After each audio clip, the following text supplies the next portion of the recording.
South Carolina beat Missouri in a 4.5 Chili Classic yesterday. 34-30 was the final score. So I'm at the Georgia game, and this game's ending as that one's about to begin. And I'm up the tunnel. I'm in the field media suite, and you've got the countdown to kickoff clock that's on the wall, just like it would be playing on the scoreboard. And then next to that, you've got a TV showing South Carolina, Missouri. So initially, South Carolina's up like 21-6. I say, of course, they're going to pull away with it. Then I go, get food. I look back, and Missouri's got the lead. That's got to be a typo. No, it's not. Missouri's got the lead. And then South Carolina comes back, and they end up winning this game. Just an instant classic. Back and forth. There were 4 touchdowns in the final 10 minutes. There were 2 in the final 70 seconds. If you're not watching these South Carolina games, you are missing out. I don't care if you root for them. I don't care if you live in Alberta, Canada. Watch South Carolina. They're a rapidly emerging team. They're a dynamic team. They got good pass rush. Lenore Sellers is not going to be. He is a star in college football now at the quarterback position, but just watch him. It's one of the most fun coaching staffs to watch. Even though Shane Beamer credited Kublik and gave the JP poll nothing publicly today, I know it was an omission, not born out of hate. I know it was just the way things are, and he has apologized already today, and I've accepted the apology. He knows that we'll ride for him. October has extended well beyond October, and here's South Carolina. Lo and behold, in conversations that many of you never thought they'd be in, I want you to tell yourself what I'm about to tell you, but pretend it's Saturday morning, okay? Pretend that you look at the point spread. South Carolina's favored by 13. Missouri's coming in, and we don't think they're a good road team, and South Carolina's surging. So this is Carolina's game, right? Okay. Some dude tells you that. Then some other dude walks up to you and says, pregame paper pop. South Carolina will have 2 turnovers on downs inside the Missouri 35. That's not ideal. And then they tell you, Missouri's going to outrush South Carolina too. And then they're going to tell you, Luther Burden, Theo Weiss, they're going to have 14 combined receptions. Oh, and by the way, Brady Cook's going to start for Missouri. Didn't think that during the week. But Cook warms up. He's able to go. And so Missouri's got their starting quarterback. Obviously, the receivers are going to go off. They're going to run the ball well. South Carolina's going to burn 2 opportunities in plus territory. What I'm thinking at that point is forget about the point spread. Carolina's going down. And they didn't. And they didn't. And they didn't because Lenore Sellers. I know that sentence doesn't make sense grammatically, but it does if you watch the game. They didn't go down because Lenore Sellers. He had nearly 400 total yards, 5 passing touchdowns. You are watching a star emerge in real time. South Carolina has finally got the quarterback they've been waiting on. And they knew it 2 years ago. And they didn't rush it. And they developed him the right way. And now he has stepped up multiple times in big games. He's got them playing about as good a football as almost any other team in the country right now. They lost games earlier in the season. Had they lost 1 fewer game, South Carolina is in the thick of the playoff race right now. Like, if you're not watching them, you're less likely to believe that. The folks who are watching their games, you know good and well, whether they belong in a playoff conversation or not is independent of the next point. If they were in the playoff conversation, they'd be a nightmare to play. So it's their 5th win over a team in my top 45 for whatever power ratings are worth. If they win against Clemson in a couple of weeks, that would be 6 wins against teams that I have power rated top 45. There's not playoff talk.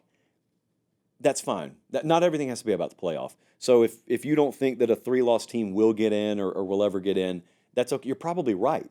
You're probably right. They probably do have no shot. I'm not so much worried about that.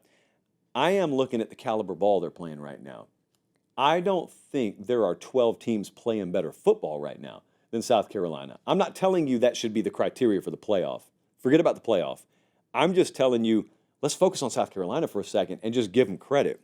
Also, I have a scenario for you. I put this out on Twitter earlier. Let me go get the results right quick, because I have been fighting some of you on this. So let's just float the scenario. Okay, we're at 70-30. I cannot believe this.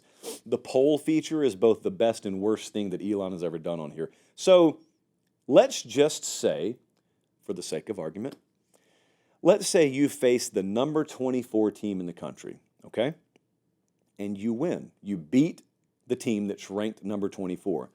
Then the next poll comes out and the team's not ranked anymore. Did you get a ranked win? I'm giving you time to think about it. You play number 24, you beat number 24, then they cease to be ranked because you beat them. Did you get a ranked win? I posed that earlier today. Only 70% of you said yes. 30% of you, whose opinions I respect, even though I vehemently disagree with it right now, 30% of you have said, nope, if there's not a number next to their name, even if you're responsible for beating them and removing the number, it doesn't count as a ranked win. What? If Jesse, we'll go back to the scenario of Jesse fighting a child. If Jesse fights a 10-year-old and the 10-year-old beats Jesse until Jesse's just no more, I mean, the 10-year-old should get credit for what he did to Jesse. And then I come along and say, that doesn't count. Look, he's not even breathing. You didn't even fight someone who's alive. The 10-year-old goes, I'm the reason he's dead, man. And the 10-year-old would be right. Sucks for Jesse, but the 10-year-old would be right. Well, in the same vein, if you were ranked and then I beat you and the immediate aftermath is you're no longer ranked, I beat a ranked team. I'm getting credit for that ranked win. Then people try. We got 22,000 votes on this, by the way. I did this an hour ago. Then people tried to attach all sorts of other things onto it. They said, oh, so I guess you're saying, this is always fun, by the way, so I guess you're saying that Georgia Tech should have a ranked win because FSU was 10th when they beat them in week 1. Sir, actually, no. I'm not saying anything more than I said. I gave you a scenario, and I said exactly what I said in the scenario and nothing further. I didn't say anything about what happens in subsequent weeks. I just said in the here and now, is that a ranked win or not? And a solid 30% of you said, nope, not a ranked win. And I think you and I could still go to lunch together, but we'd have to really limit the sorts of things we talk about. Because I'm convinced this kind of logic spills over into other areas of life, and it gets messy. It gets really messy. So I'll say another thing that will be controversial, but that's okay. I've thought Missouri is one of the more overrated teams in the country for a while. The AP had them floating in the top 25. I think the playoff committee had them floating in the top 25. I've had them in the 40s. So power rating-wise, I have not had Missouri up there. But that means while the AP's dropping them because of a performance like this, I thought Missouri played their best game of the year. I upgraded Missouri in my own numbers after this game. It was their best game of the season to me. They happened to lose, but the effort they gave, I thought was their best game of the season. I think I upgraded them several spots. Now, the follow-up is you have to remain bought in. They go to Mississippi State and they got Arkansas. And that's the one guarantee you can never have.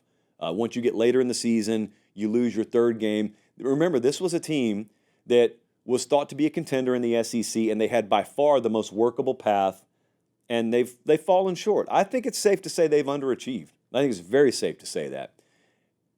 Will they stay bought in? That's the great unknown. That's a case-by-case basis. South Carolina, though, man, they're bought in. They are surging. They're playing their best football at the right time. And I think there's a lot of attention right now, rightfully so, that's on a couple of weeks from now when Texas goes to Texas A&M. But I will tell you, the game that could steal the show that day is South Carolina at Clemson. I don't even know what the kickoff times are. I don't know that they've announced that yet. But if we were in a situation where like we can only go to one game and we had to choose against each other, I'd probably just give you your first pick and I'll take whatever's left over because there's no losing choice that day.